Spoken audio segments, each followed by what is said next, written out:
C6 क्रोधित करना। अध्याय 6 क्रोधित होना। जैसे ही पुलिस पहुंची, आसपास के लोग वहां इकट्ठा हो गए और फुसफुसाते हुए चर्चा करने लगे कि क्या शिवा का दुर्भाग्य होने वाला है। हाँ, यह मैं ही हूँ। शिवा जिंदल ने हैरानी से अपना सिर उठाया। उसे समझ में नहीं आया कि पुलिस उसे क्यों ढूंढने आई है। क्या ऐसा हो सकता है कि देश के अधिकारियों ने उसे देख लिया हो?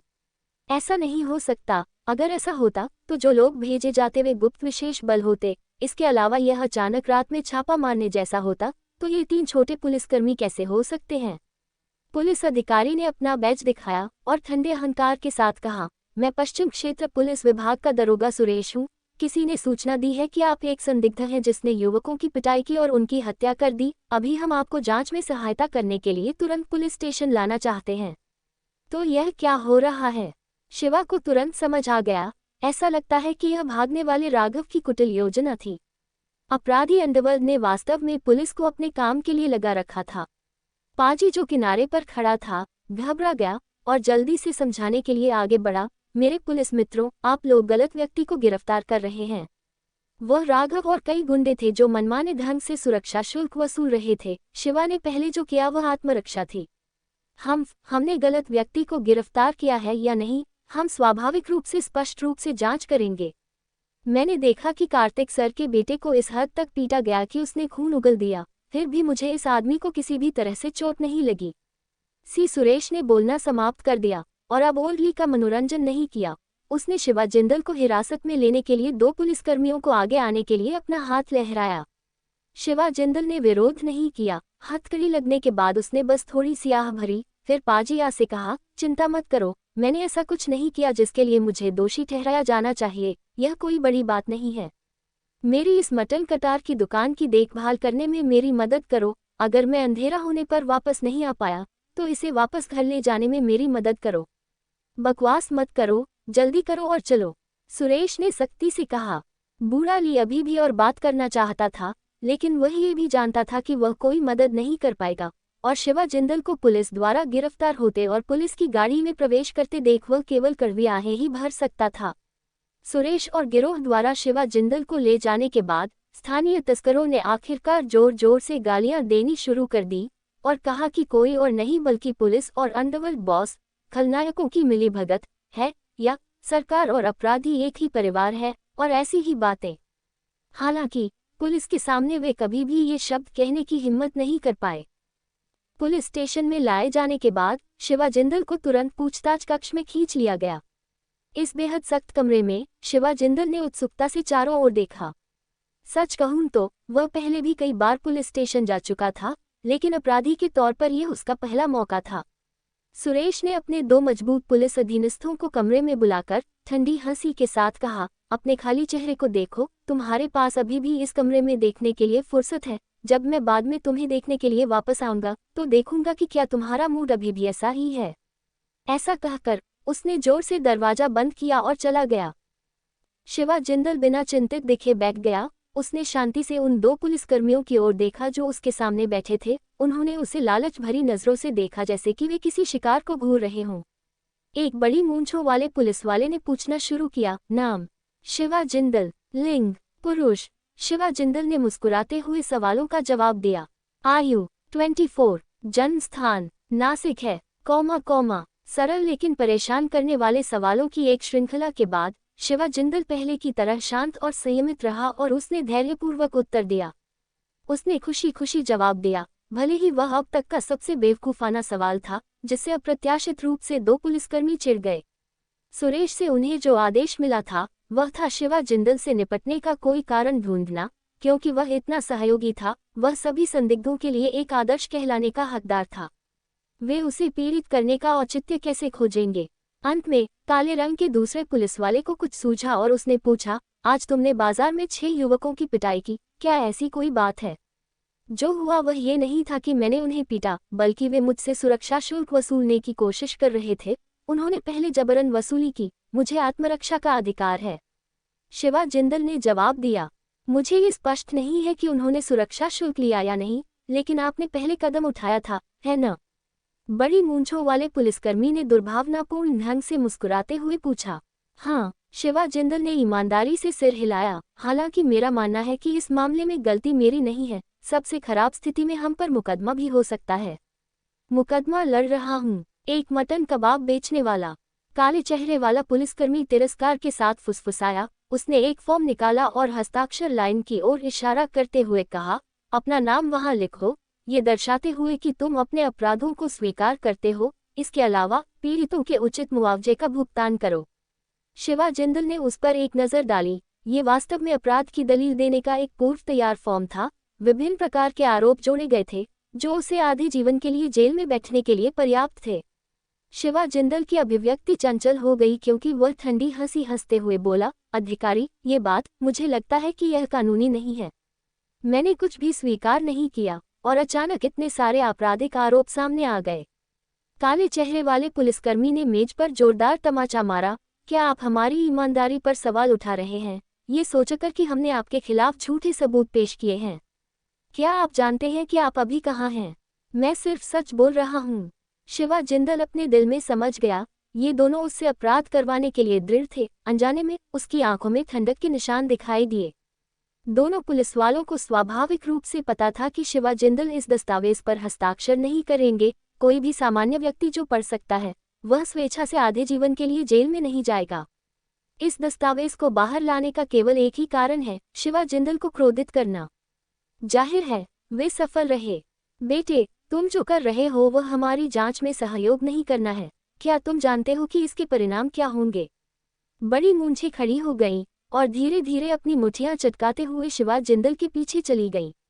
शिवा जिंदल ने कमरे में लगे कैमरे पर नजर डाली। उसने अनुमान लगाया कि इस कमरे के दृश्य में केवल पुलिस से उसका विरोधाभास ही देखा जा सकता है, जबकि इसके बाद जो होता है वह ऐसी चीजें हैं जिनके बारे में बाहर के लोगों को पता नहीं चलता। भले ही यह पता हो तो पुलिस स्टेशन में हुई चीजों के बारे में कौन लापरवाही से गपशप करेगा। ऐसा लगता है जैसे पूरी दुनिया में हर जगह इसी प्रकार की पुलिस है। मुझे नहीं पता कि मुझे क्या परिणाम भुगतने होंगे, लेकिन आप दोनों को निश्चित रूप से ऐसे परिणाम का सामना करना पड़ेगा जिसकी आपने उम्मीद नहीं की होगी। शिवा जिंदल ने बड़ी मूंछों वाले पुलिसकर्मी को देखकर मुस्कुराते हुए अपना सिर घुमाया। तुम मौत को दावत दे रहे हो? ऐसा लगता है कि शिवा जिंदल ने आखिरकार कुछ ऐसा कह दिया जिससे पुलिस नाराज हो गई। बड़ी मूंछों वाले पुलिसकर्मी ने शिवा जिंदल की शर्ट का कॉलर पकड़ने के लिए अपना हाथ बढ़ाया, जबकि दूसरे हाथ ने मुट्ठी बना ली, पटकने के लिए तैयार। लेकिन ये ठीक इसी क्षण था जब बड़ी मूंछों वाले ने हवा पर हाथ रखा और देखा कि अनजाने में शिवा जिंदल अपनी सीट से खड़ा हो गया और उसके हाथ ने विपरीत दिशा में बढ़ाकर बड़ी मूंछों वाले की शर्ट का कॉलर पकड़ लिया। क्या तुम यही करना चाहते थे? शिवा जिंदल ने दुष्टता से मुस्कुराया और हुक के साथ बड़ी मूंछ की पीठ पर जोर से मारा। ये देखा जा सकता था कि बड़ी मूंछों वाला शरीर थोड़ी देर के लिए ऐंठता है, सिकुड़ता है और ऐंठता हुआ जमीन पर गिर जाता है। काले चेहरे वाला पुलिसकर्मी गुस्से से खड़ा हो गया, तुम्हारी हिम्मत पुलिस पर हमला करने की? ऐसा कहने के साथ ही उसे अब कोई परवाह नहीं रही और उसने अपनी कमर से टाइप 54 हैंडगन निकाली और शिवा जिंदल पर निशाना साधा। लेकिन शिवा जिंदल ने अपनी ओर तानी गई बंदूक को अनदेखा कर दिया। बिजली की गति से कदम बढ़ाते हुए वह काले चेहरे वाले पुलिसकर्मी के पीछे चला गया। हल्के से काले चेहरे वाले पुलिसकर्मी की बांह पर थपथपाया और जैसे कि उस बांह में बिजली का झटका लगा हो, वह हिंसक रूप से कांप उठा और टाइप 54 हैंडगन तुरंत जमीन पर गिर गई। काले चेहरे वाला पुलिसकर्मी अपनी गर्दन के पिछले हिस्से में सुन्नपन महसूस करने से पहले प्रतिक्रिया करने में सक्षम नहीं था और बेहोश हो गया। शिवा जिंदल ने टेबल पर रखे अवैध दस्तावेज को उठाया और एक अजीब सी मुस्कान के साथ कहा, इस तरह की चाल तो आप लोग अक्सर ही अपनाते हैं, है न? मुझे आश्चर्य है कि अगर यह बात किसी को पता चल गई तो क्या होगा। एपिसोड 7। ठीक है, मैंने सभी उदाहरणों में यान चेन का नाम बदलकर शिवा जिंदल कर दिया है। यहाँ संशोधित पाठ है। C7 पुलिस सौंदर्य प्रमुख। अध्याय 7 पुलिस सौंदर्य प्रमुख। ये सुनकर कि शिवा जिंदल उन्हें दिए गए सबूतों को उजागर करने की योजना बना रहा है, बड़ी मूंछों वाला पुलिसकर्मी जो अभी भी होश में था पसीने से तरबतर हो गया। तुमने हिम्मत की। क्या तुम जानते हो कि तुमने किसे नाराज किया है? वह इस शहर के माफिया बॉस का बेटा है। कार्तिक बॉस के आदमी तुम्हारे पूर्वजों की पिछली 18 पीढ़ियों को मिटा सकते हैं। बड़ी मूंछें दहाड़ उठी, लेकिन उनके पेट में तेज दर्द के कारण वह उठने में असमर्थ हो गए। शिवा जिंदल का चेहरा तुरंत ठंडा हो गया। कार्तिक दलाल फिर से। आप जैसे लोग वास्तव में असफल हैं। आप में से हर एक को पता भी नहीं है आपके पिता को सबसे ज्यादा धमकी से नफरत है। ये कहने के साथ वह बड़ी मूंछ के सामने गया और उसे लात मार दी। बड़ी मूंछ सीधे इस लात से बेहोश हो गई। बम! अचानक पूछताछ कक्ष का धातु का दरवाजा खुला और एक छाया बिजली की गति से अंदर आई।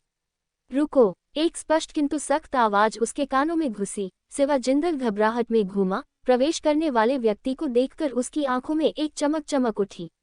यह एक बहादुर सुंदरी है, कंधे तक लंबे बाल वाली एक पुलिस वाली, शरद ऋतु के पानी जैसी साफ आंखें, तीखी नाक और हल्के गुलाबी रंग की लिपस्टिक के साथ आकर्षक होंठ।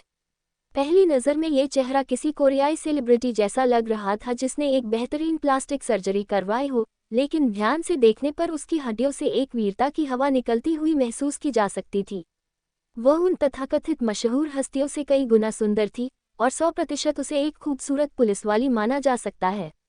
लेकिन इसके तुरंत बाद शिवा जिंदल ने देखा कि पुलिसकर्मी के कंधों पर आश्चर्यजनक रूप से 2 तिपतिया घास के आकार के बैज थे। ये ग्रेड 2 पुलिस इंस्पेक्टर का चिन्ह था।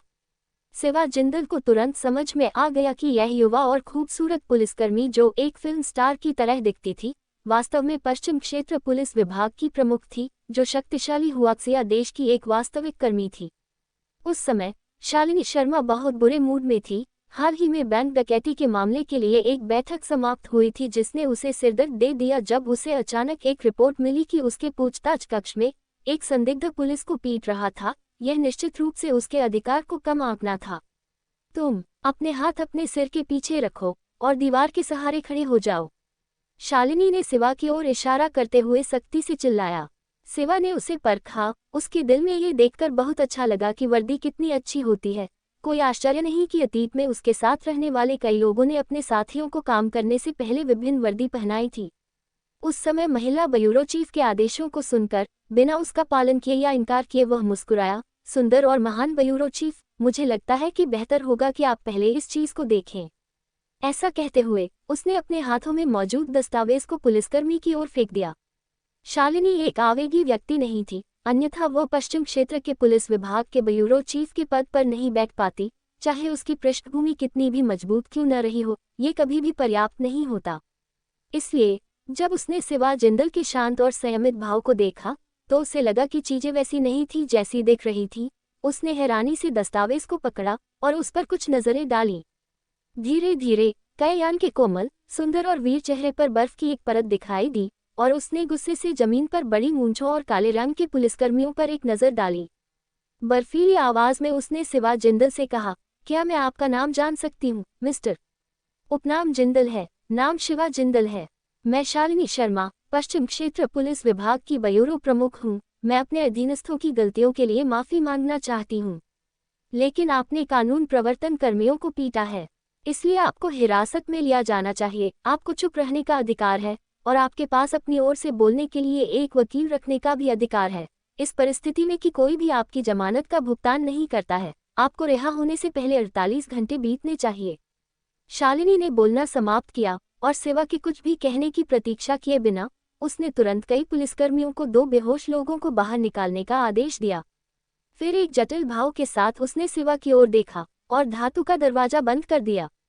शिवा ने लोगों के झुंड को आते जाते देखा। वह वास्तव में अभी भी यहाँ फंसा हुआ था।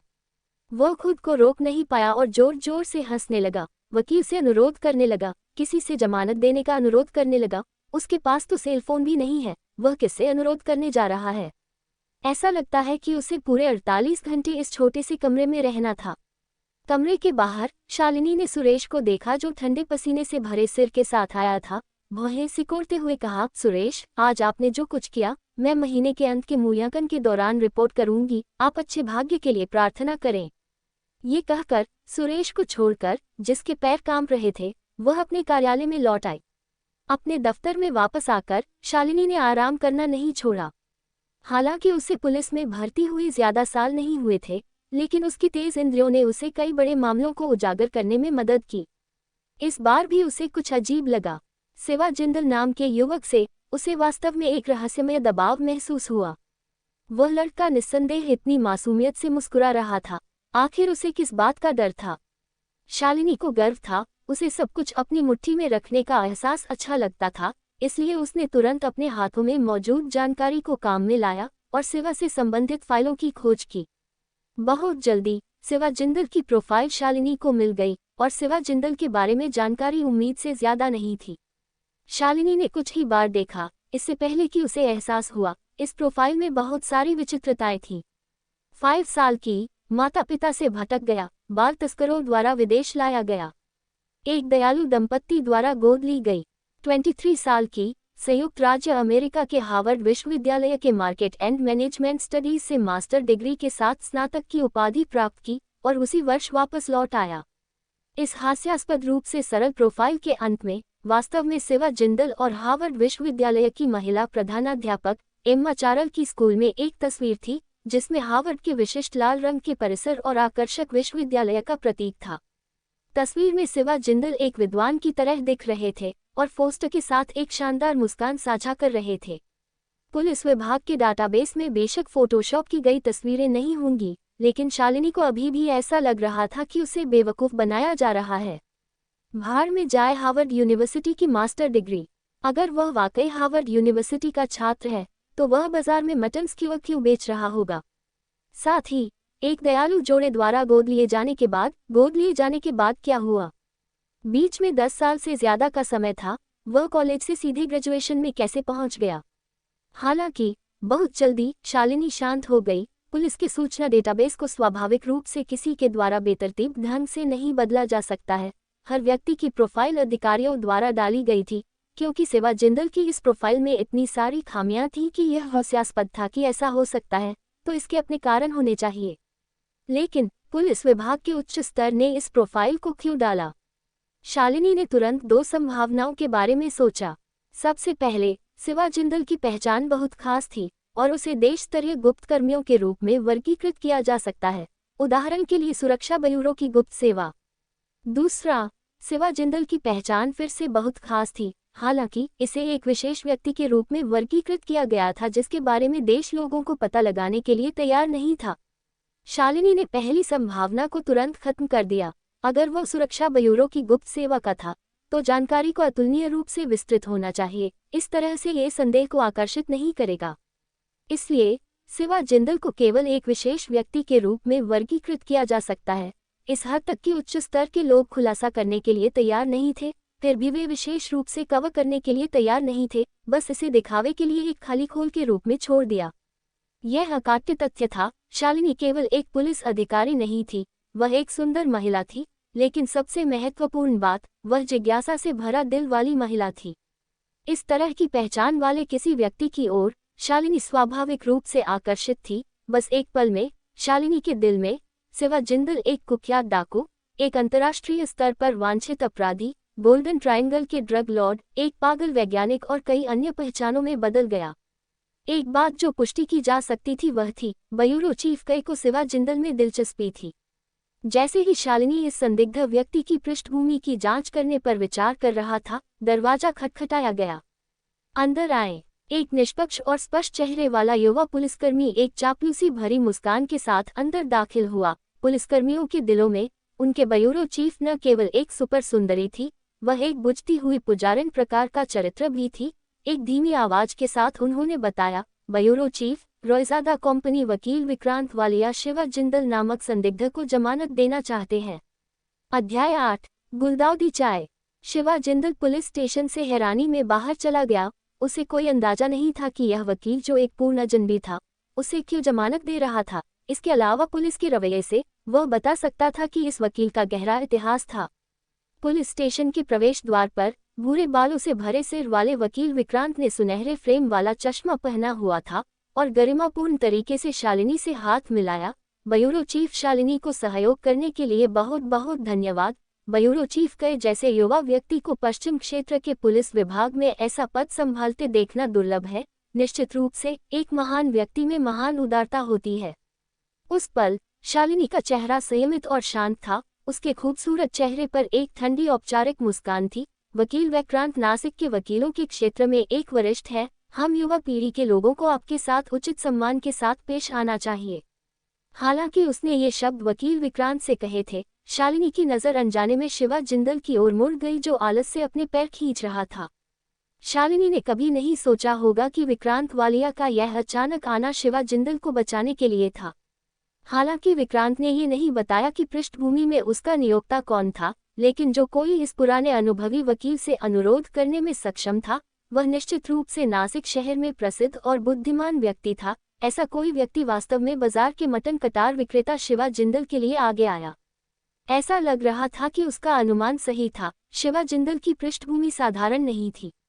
पुलिस स्टेशन के प्रांगण से बाहर निकलने के बाद शिवा ने वकील विक्रांत की ओर विनम्रता से मुस्कुराते हुए कहा, विक्रांत जी, आप मदद करने के लिए धन्यवाद, अन्यथा मुझे उस पूछताछ कक्ष में 2 दिन बिताने पड़ते। आपको पता नहीं है, मैंने एक दोस्त से वादा किया है कि मैं आज रात उसका मेहमान बनूंगा। क्या सिरदर्द है? शिवा जिंदल की अजीब मुस्कान देखकर वकील के मन में जिज्ञासा हुई। पहले उसे अभी भी नहीं पता था कि वह व्यक्ति उसे इस युवक को जमानत पर क्यों छुड़ाना चाहता था, लेकिन अब उससे मिलकर उसने पाया कि इस आदमी में वाकई कुछ असाधारण बातें थीं। पुलिस स्टेशन से बाहर निकलते समय उसकी उदासीनता और संयम, वहां से निकलने के बाद इत्मीनान से शांत रहना, साथ ही मजाक करने का मूड और गुस्सा, इस युवक में निश्चित रूप से असाधारण व्यवहार था। अपने दिल में छिपी घृणा को बाहर निकालते हुए वकील ने हंसते हुए कहा, श्री जिंदल को मुझे धन्यवाद देने की आवश्यकता नहीं है। मुझे बस किसी ने कुछ करने के लिए सौंपा था और मैंने वही किया जो एक ईमानदार आदमी करता है। अगर आप किसी को धन्यवाद देना चाहते हैं तो वह व्यक्ति सामने ही है। उसकी नज़र उस ओर गई जहां वकील ने इशारा किया था। शिवा जिंदल ने अचानक देखा कि सड़क किनारे पार्किंग में एक लाल रंग की लिमोजीन रुकी हुई थी। शिवा जिंदल ने उस पर एक नज़र डाली और तुरंत दिलचस्पी लेने लगा। वह कार वास्तव में देश में शायद ही कभी देखी जाने वाली कार थी, एक बेंटली अर्नेज। इस प्रकार की ब्रिटिश कार एक सुंदर और शाही स्वभाव का प्रतिनिधित्व करती है। इंडिया में इसकी सबसे कम बिक्री कीमत 4000 से ऊपर थी। ऐसी कार को आराम से चलाने में सक्षम होने के लिए उस व्यक्ति की कीमत निश्चित रूप से कम कई 100 मिलियन होनी चाहिए। विक्रांत को अलविदा कहने के बाद शिवा धीरे धीरे बेंटली की तरफ चला गया, फिर ड्राइवर की सीट की ओर देखा और उसकी नज़र हटाना मुश्किल था। हल्के से मुस्कुराते हुए उसने कहा, यह आप हैं? ओह! शुद्ध काले चमड़े की सीट पर एक सुंदर शहरी लड़की बैठी थी, जिसका चेहरा साफ था। उसने शुद्ध सफ़ेद सूती पोशाक पहनी थी और उसके सिर पर सुंदर काले बाल थे, जिनमें से एक भी बाल जगह से बाहर नहीं था। सुंदर और नाजुक चेहरे पर एक बड़े फ्रेम वाला धूप का चश्मा था, जो उस खूबसूरत चेहरे के आधे हिस्से को ढक रहा था। धूप के चश्मे और उसकी त्वचा के रंग के बीच एक बहुत बड़ा अंतर था, जो उसके घमंड और ठंडेपन को प्रकट कर रहा था, और साथ ही उसकी सुंदरता जो किसी के भी दिल को दहला सकती थी। कार की खिड़की नीचे की ओर झुकी और सुंदरी ने शिवा जिंदल की ओर एक बार भी नहीं देखा और बिना किसी उत्साह के उसने कहा, चढ़ जाए। शिवा जिंदल भी बहुत विनम्र नहीं था। वह थोड़ा हंसा और फिर अंदर आया और अपने नितंबों को इधर उधर हिलाया, सीट की ऊंचाई को समायोजित किया और उसे पीछे खिसकाया, एक अंतरंग भाव के साथ, जैसे कि वह किसी पुराने दोस्त से मिला हो। आज सुबह आप बस ऐसे ही चले गए। मैं उत्सुक था कि क्या मैं आपसे फिर मिलूंगा। मैंने कभी उम्मीद नहीं की थी कि आप इतनी जल्दी जमानत भरने में मेरी मदद करने के लिए पुलिस स्टेशन आएंगे। क्या इसे भाग्य माना जाए? ये खूबसूरत महिला वही अजनबी थी जिसने शिवा के साथ यह काम किया था। शिवा ने उसका ठंडा चेहरा देखा। उसके मन में उस भावुक रात के बारे में विचार आ रहे थे जो दोनों ने साथ बिताई थी। ऐसा लग रहा था कि वह बिल्कुल अलग व्यक्ति थी और वह मजाक करने के मूड में नहीं था। अगर आप चुप रहेंगे तो कोई भी आपको गूंगा नहीं समझेगा। शिवा जिंदल से बिना कुछ बकवास किए महिला ने एक्सीलेटर दबा दिया और कार तेजी से पुलिस स्टेशन से निकल गई।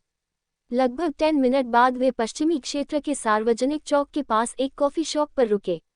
विशाल फव्वारे के पास से गुजरते हुए शिवा जिंदल ने चुपचाप बैठी महिला का पीछा करते हुए कॉफी शॉप में प्रवेश किया। जाहिर है, एक छोटा सा निजी कमरा पहले से ही बुक किया गया था। वेटर का पीछा करते हुए दोनों को एकांत दूसरी मंजिल के कोने में ले जाया गया। आसपास कई बड़े पौधे लगाए गए थे, जिससे जगह एक सुंदर शांत और एकांत का एहसास दे रही थी। मिस रावत, मिस्टर, आप दोनों क्या पीना पसंद करेंगे? विनम्र पुरुष वेटर ने मुस्कुराते हुए पूछा। ऐसा लग रहा था कि वह एक नियमित ग्राहक थी। उसने अपना धूप का चश्मा उतार दिया, उस चेहरे को प्रकट किया जो अधिकांश पुरुषों के खून को बहने पर मजबूर कर सकता था। रावत उपनाम वाली महिला ने उदासीनता से कहा, ब्लू माउंटेन, दूध डालें। शिवा जिंदल ने मेनू पलटा, सोचते हुए अपनी भौहें सिकुड़ी, फिर मुस्कुराया और कहा, ये मुझे एक कप गुलदाउदी चाय दो, बहुत गर्म नहीं। मुझे सबसे अच्छी की जरूरत नहीं है, मुझे सबसे सस्ती दो। पुरुष वेटर का मुस्कुराता हुआ चेहरा कठोर हो गया। उसने अजीब तरह से जवाब दिया, मिस्टर, हम एक कॉफी शॉप हैं, हमारे पास चाय नहीं है। इसके अलावा गुलदाउदी चाय है। तो मुझे 1 कप पानी चाहिए, क्या पानी के लिए पैसे देने होंगे? शिवा जिंदल ने झुंझलाहट में पूछा। हमारे पास पानी है, हालांकि मिस्टर, क्या आपको वास्तव में केवल पानी चाहिए? पुरुष वेटर ने शिवा जिंदल को एक अजीब अभिव्यक्ति के साथ देखा, जैसे कि वह समझ नहीं पा रहा था। एक व्यक्ति जो इस देवी का दोस्त था और उसके साथ प्रवेश किया था, वह एक अतिथि था जिसने पानी का ऑर्डर दिया था। वह महिला जो खिड़की से बाहर ठंडी और उदासीन दृष्टि से देख रही थी, उसने शिवा जिंदल की ओर एक नज़र डाली और पुरुष वेटर से कहा, उसे 1 कप नेपल्स अमेरिकी शैली का दे दो। ठीक है मिस रावत, जैसे उसे माफी मिल गई हो। पुरुष वेटर हड़बड़ाकर पीछे हट गया। फिर भी शिवा जिंदल के चेहरे पर उदासी थी। मैं कहता हूँ मिस, आपका उपनाम रावत है न? मेरे पास नेपल्स या आपने जो कुछ भी ऑर्डर किया है उसके लिए पैसे नहीं हैं। उस कप के लिए कुछ 1000 रुपये, मुझे मटन कटार की कुछ 1000 छड़ें बेचनी होंगी। मैं तुम्हारा बिलिंग करूंगी। अपनी भौहें सिकोड़ते हुए महिला ने अधीरता से कहा। ये बात नहीं है कि तुम मुझे दावत दोगे या नहीं, बात यह है कि मेरी आमदनी मुझे इस तरह की कॉफ़ी पीने की अनुमति नहीं देती। साथ ही 4 स्वस्थ अंगों वाले एक साक्षर व्यक्ति के रूप में मैं तुम जैसी लड़की से कॉफ़ी की दावत कैसे चाह सकता हूँ? तुम्हें पता होना चाहिए, हालांकि मैं गरीब हूँ, फिर भी मैं एक ईमानदार व्यक्ति हूँ और ठगी करने वाला गुंडा नहीं हूँ। अगर मैं कॉफ़ी पीना चाहता हूँ तो मुझे ही इसके लिए भुगतान करना होगा, लेकिन सच तो यह है कि मुझे कॉफ़ी पीना बिल्कुल पसंद नहीं है। यह मेरा उपहार है, आपकी लालच नहीं, महिला ने कहा और वह थोड़ा टूट गई। उसने पहले ही 1 कप कॉफ़ी का इलाज करने के लिए एक कदम पीछे ले लिया था, फिर भी उसे इस तरह की बकवास का सामना करना पड़ा। लेकिन शिवा जिंदल के चेहरे पर गंभीरता थी। वह गंभीरता से बोल रहा था, मिस रावत, जैसा कि प्राचीन समय से कहा जाता है, एक सज्जन व्यक्ति मुफ्त भोजन नहीं खाता है। आप जो कर रही हैं वह मेरे लिए दान है। अगर आप मेरी आय को कम आंकती हैं और समाज में मेरी स्थिति को कम आंकती हैं तो ठीक है, ये सही है, मैं एक मटन कटार विक्रेता हूँ। लेकिन आप मेरी ईमानदारी का अपमान नहीं कर सकते और मेरे आत्मसम्मान को कुचल नहीं सकते। पर्याप्त। महासुंदरी अचानक मेज पर पटक कर खड़ी हो गई। उसकी मोटी छाती बार बार हिल रही थी। क्या तुम्हारा कोई अंत है? मुझे तुम्हारी बकवास पर बकवास करने की फुर्सत नहीं है। जिस क्षण ये शब्द बोले गए, शिवा जो लगातार बड़बड़ा रहा था, रुक गया, जैसे कि वह एक बिल्कुल अलग व्यक्ति था। उसके चेहरे पर कुछ गर्व दिखाई दिया और वह मुस्कुराया। मिस, ऐसा ही होना चाहिए। आप इतनी युवा हैं, भावनाओं में समृद्ध रहें, अपना चेहरा बंद न रखें। मुझे आपकी गुस्से वाली अभिव्यक्ति आपकी ठंडी अभिव्यक्ति से कहीं ज्यादा सुंदर लगती है। आप एक बुद्धिमान और गुणी महिला के शिष्टाचार के बिना महान सुंदरी अपनी सीट पर वापस बैठ गई। एक जोड़ी बुदबुदाती हुई आंखें शिवा जिंदल को घूर रही थीं। मेरे पास आपके साथ ऐसी बकवास बात करने के लिए खाली समय नहीं है। अभी मुझे आपसे कुछ चर्चा करनी है। अध्याय 9। तुम बेशर्म हो तो बोलो, क्या है? बोलते हुए शिवा जिंदल ने अपना एक पैर चमड़े की सीट पर रखा, अपनी प्लास्टिक की चप्पल उतारी और एक हाथ से अपने पैर पर खरोंच लगाए। गर्मी के मौसम में खुजली होना स्वाभाविक था। शिवा जिंदल ने सोचा कि क्या अब मलहम खरीदने का समय आ गया है। ये दृश्य देखकर अंजलि रावत के बोलने वाले शब्द रुक गए। अवचेतन रूप से उसने अपनी प्यारी छोटी नाक को ढाक लिया। भौहें सिकोड़ते हुए उसने कहा, क्या आप ऐसी घृणित हरकतें नहीं कर सकते? शिवा जिंदल को कोई आपत्ति नहीं थी और वह हंसते हुए बोला, हे, जब मेरे पैर में खुजली होती है तो मैं उससे खुजला लेता हूँ। ये स्वाभाविक बात है, इसमें घिनौनी क्या है? खुद को जबरदस्ती क्यों सहना और पीड़ा देना? अंजलि रावत ने कसम खाए, अपने पूरे जीवन में उसने पहली बार ऐसा बेशर्म व्यक्ति देखा था। हालांकि उसने प्रारंभिक तैयारी की थी और जानती थी कि यह व्यक्ति केवल मटन की कटार बेचने वाला एक फेरी वाला है, लेकिन तो क्या ये तथ्य कि उसने उसके साथ अपना कौमार्य खो दिया है, उसे बदला नहीं जा सकता। उसके बाद जो भी होगा वह केवल अपनी गलती से सर्वश्रेष्ठ बना सकती है। शिवा जिंदल, रुको। शिवा जिंदल ने एक बार फिर अंजलि को बोलने से रोक दिया। अब क्या? अंजलि थोड़ा गुस्से में थी। उसके बर्फीले चेहरे पर खून के बढ़ने से हल्की लाली थी। कुछ हद तक शर्मिंदा होकर शिवा जिंदल ने कहा, मिस रावत, आप देखिए, आप मेरा नाम जानती हैं और यह भी जानती थी कि मुझे पुलिस ने पकड़ लिया है। जाहिर है आपने मेरी जांच करवाई है, लेकिन मुझे आपका नाम भी नहीं पता। फिर भी आप कहती हैं कि आप मुझसे कुछ चर्चा करना चाहती हैं। क्या ये थोड़ा सा नहीं है? ऐसा कहकर उसने लालच से अंजलि को देखा और अपने होंठ चाटे। ... क्या अब हम चर्चा कर सकते हैं? अंजलि को अचानक अपने फैसले पर पछतावा हुआ। उसकी आंखों के सामने जो आदमी था उसका चेहरा एक दुष्ट था। वह उस ईमानदार आदमी से बिल्कुल अलग था जिसे वह समझती थी, लेकिन जब वह किसी चीज़ पर अपना मन बना लेती थी तो उसका दिल कभी नहीं बदलता था। इसलिए खुद को संभालते हुए अंजलि ने अभी भी अंत तक जारी रखने की योजना बनाई। अंजलि, जैसे कि शिवा जिंदल कुछ सोच रहा था, उसने धीरे से कुछ बार पुकारते हुए कहा, बुरा नहीं है, ये नाम तुम पर अच्छा लगता है। मेरे दादाजी ने ही मेरा नाम रखा था, लेकिन यह मुख्य बात नहीं है, मुझे चाहिए कि तुम मेरे लिए कुछ करो। अंजलि को लगा कि इस दुष्ट द्वारा पुकारे जाने पर उसका नाम घिनौना लगता है।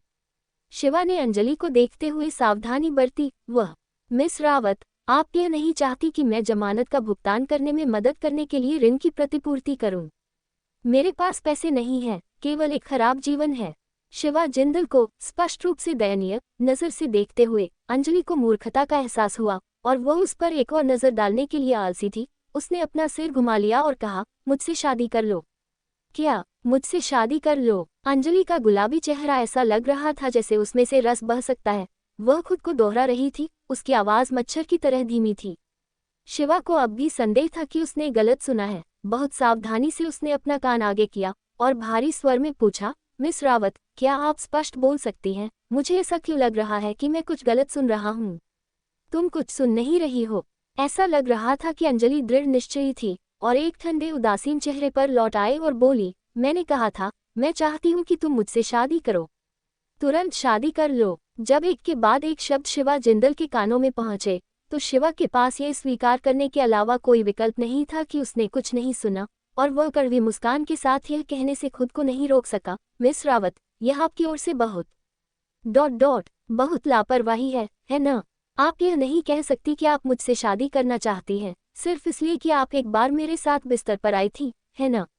शादी एक ऐसी चीज है जो एक व्यक्ति के पूरे जीवन काल से जुड़ी होती है। मेरा मानना है कि आपको सावधानीपूर्वक पुनर्विचार करने की जरूरत है। आवेग में आकर काम न करें।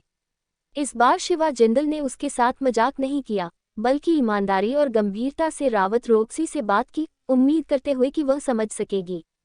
फिर भी अंजलि ने तुरंत अपना सिर हिला दिया। मैं कोई बच्ची नहीं हूँ, मैं जो कर रही हूँ उसके बारे में मैं स्पष्ट हूँ। मैं युवा भी नहीं हूँ। अब समय आ गया है कि मैं शादी करूँ, हालांकि चुनने के लिए कोई उपयुक्त व्यक्ति नहीं मिला है। बेशक, ऐसा मत सोचो कि तुम चुनने के लिए उपयुक्त व्यक्ति हो। विभिन्न कारणों से कल जो कुछ हुआ, इस बिंदु पर अंजलि का सुंदर चेहरा अनायास ही लाल हो गया। फिर उसने तुरंत कहा, मैं आपको स्पष्ट रूप से बता सकती हूँ कि मैं एक बहुत ही आरक्षित महिला हूँ। एक ऐसे आदमी से शादी करने के लिए मजबूर होने के बजाय, जिससे मैं अपरिचित हूँ और जिससे घृणा करती हूँ, क्यों न मैं तुम्हें चुनूं? कम से कम मैंने अपना पहला अनुभव तुम्हारे साथ बिताया।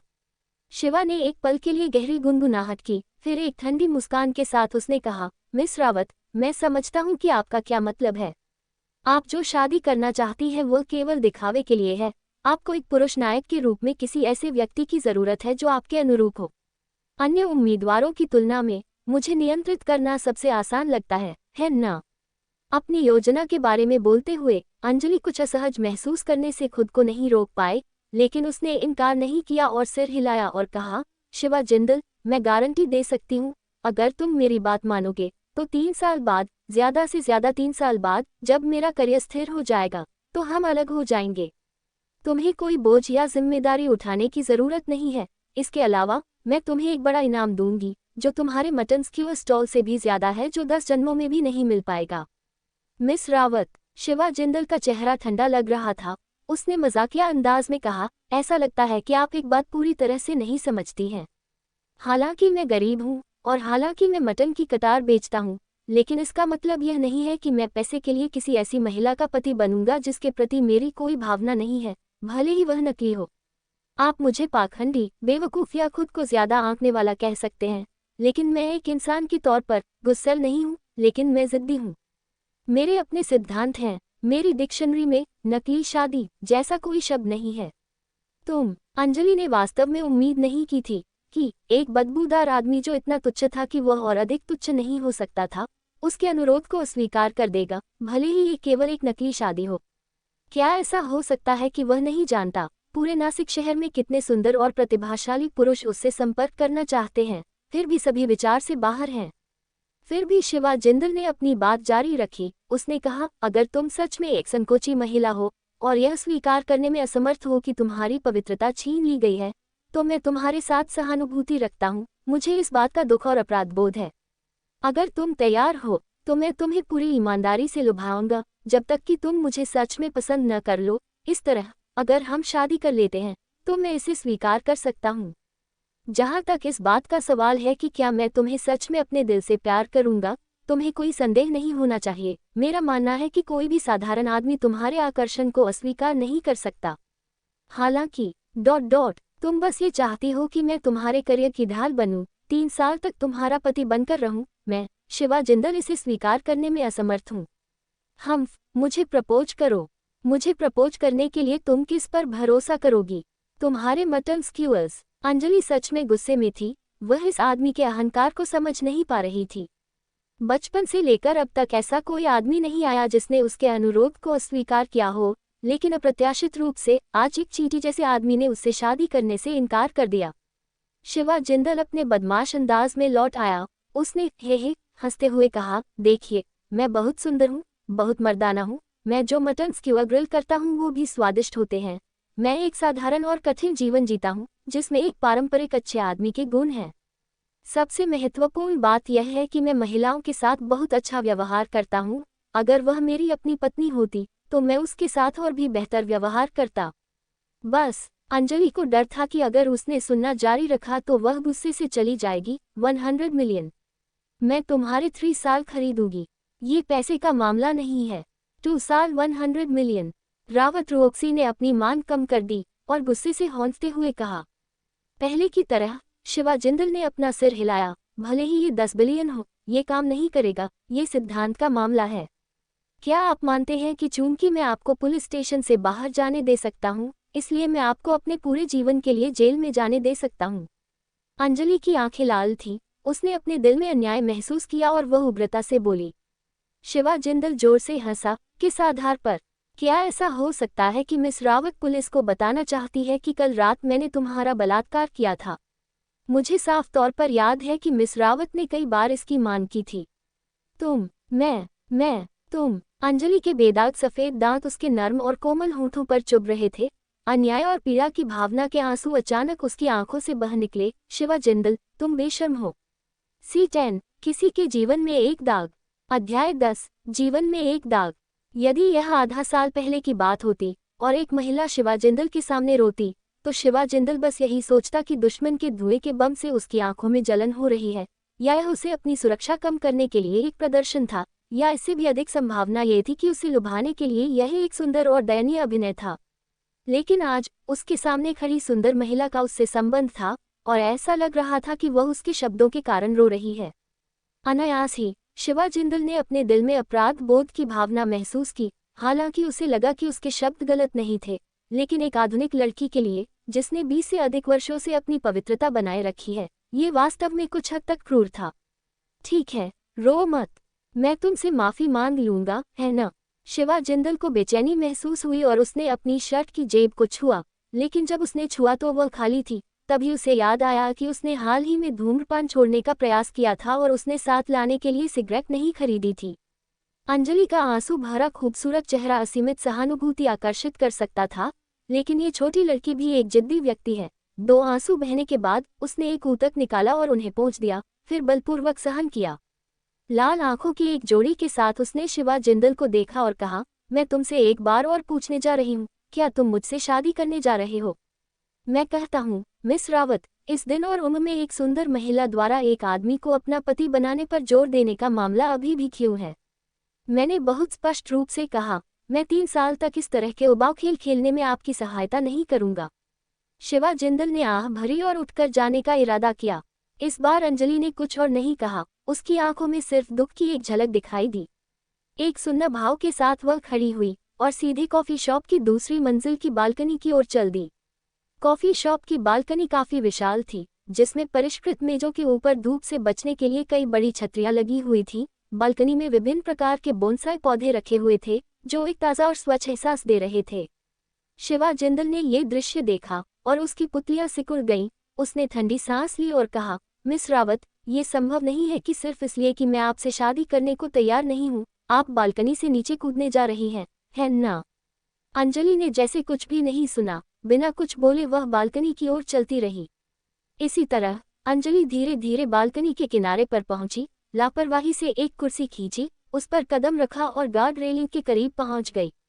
इस बार शिवा जिंदल चिंतित था, इस लड़की का इतना उग्र स्वभाव तो हो ही नहीं सकता है न। उसे पता होना चाहिए कि अगर वह बालकनी से कूद गई और कठोर पत्थर की सतह पर गिर गई तो भले ही वह मर न जाए, लेकिन वह अपंग हो जाएगी। हालांकि अंजलि की हरकतों से शिवा को तुरंत पता चल गया कि उसका दृढ़ संकल्प कितना भयानक था। उदासीनता से अंजलि ने शिवा जिंदल को देखने के लिए अपना सिर पीछे घुमाया। उसकी आंखें दृढ़ संकल्प, घृणा, दर्द और उदासी से भरी हुई थी, मानो उसकी पूरी आत्मा उस बेहद खूबसूरत शरीर में रहने से बुरी तरह पीड़ित थी और इससे मुक्त होने का प्रयास करना चाहती थी। दोनों आंखें एक दूसरे से जुड़ी हुई थीं। शिवा जिंदल को लगा कि उसका दिल धड़क रहा है। वह इस तरह के भावों से बहुत परिचित था। ये भाव उसके दिमाग में गहरे बैठे उस चित्र से बहुत मिलता जुलता था, जिसे मिटाने का उसके पास कोई तरीका नहीं था। ये वह चित्र था जो आधे साल पहले उसे उन खूनी बेड़ियों से मुक्त कर पाया था, जिनसे वह 10 साल से भी ज्यादा समय से बंधा हुआ था और उसे उसके जन्म के देश में वापस ले आया था। लेकिन आज अंजलि की नजरों से शिवा को एक बार फिर बहुत सी बातें याद आ गई जिन्हें वह भूलने की कोशिश कर रहा था, लेकिन भूल नहीं पाया था। इस पल में शिवा जिंदल खो गया था। अंजलि ने शिवा को वहीं अचंभित खड़े देखा। वह अपने दिल की पीड़ा को दिखाना नहीं चाहती थी। भले ही वह कूद जाए, लेकिन वह आदमी बेफिक्र रहेगा। एक बार फिर उसके साथ अपनी कौमार्य खोने के दर्द और अपने निजी जीवन, कामकाजी जीवन और घर में दबाव और विवादों के बारे में सोचते हुए अंजलि को लगा कि वह वास्तव में टूटने वाली है। इस जीवन को जारी रखने का क्या मतलब है? मृत्यु मेरी सभी परेशानियों को खत्म कर सकती है। ठीक इसी समय कॉफी तैयार करने वाला युवा वेटर सीढ़ियों से ऊपर एक ट्रे ले जा रहा था और पहली चीज जो उसने देखी वह थी अंजलि की छवि जो कूदने वाली थी। रावत, मिस रावत, आप क्या कर रही हैं? ये खतरनाक है। जैसे ही पुरुष वेटर ने यह बात कही, एक आकृति उसकी आंखों के सामने से गुजरी, जिससे एक छवि इतनी तेजी से उभरी कि ऐसा लगा जैसे किसी फिल्म के विशेष प्रभाव हों। जिस क्षण अंजलि ने अपने आंसू रोके और इमारत से कूदने वाली थी, 2 मजबूत लेकिन शक्तिशाली हाथों ने अचानक उसकी नाजुक कमर को लपेट लिया, जिससे उसकी कूदने की गति रुक गई। ये सब कुछ एक झटके में हुआ। सीढ़ियों के शीर्ष पर खड़ा मेल वेटर यह नहीं देख पाया कि वास्तव में क्या हुआ था। उसने केवल बालकनी पर देखा, गंदे कपड़ों वाला आदमी सुंदरी की कमर को जकड़ रहा था।